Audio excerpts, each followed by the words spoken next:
Один з наймасштабніших інвестиційних проєктів Харкова за останні роки, старт якому надав керівник міста Ігор Терехов, створення бази з технічного обслуговування авіалайнерів класу Boeing 737, Airbus 320 в міжнародному аеропорті Харків буде реалізований найближчим часом. Зустріч виконуючого обов'язки мера з партнерами відбулася у конференц-залі аеропорту. И у нас, в принципе, планы такие, желание построить 6, как называется, слотов или мест для обслуживания самолета для обслуживания. И 2 вот эти места, где вы видите чуть поменьше, это на покраску самолета. Город Харьков исповедует философию открытости.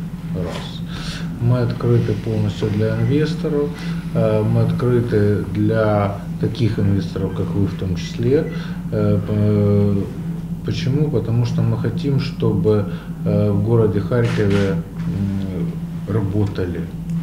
работали в комфортних условиях, создавались дополнительные робочі места.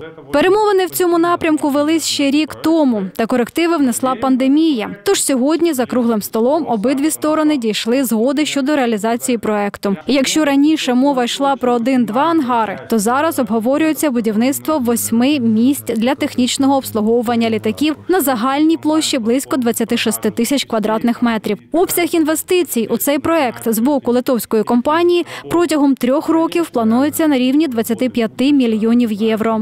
Для нас это очень важно с точки зрения привлечения инвестиций, с точки зрения создания рабочих мест. Так как сегодня нас заверяют инвесторы, то мы получим порядка 1500 рабочих мест. Это хорошая заработная плата, потому что сегодня декларируют зарплаты на уровне 30 тысяч гривен. И, конечно, с тенденцией к повышению. Поэтому мы будем оказывать все возможное для того, чтобы инвесторы заходили в город Харьков, чтобы город Харьков стал самым открытым среди городов Украины, потому что сегодня конкуренция все-таки колоссальная среди городов. И я рад, что мы в этой конкурентной борьбе побеждаем. Яна Біляєва, Ярослав Кононенко, Харьковские известия. Главные новости Харькова. Харьковские известия. Комментируйте, ставьте лайки, дизлайки, подписывайтесь на канал. Смотрите и обсуждайте актуальные новости Харькова.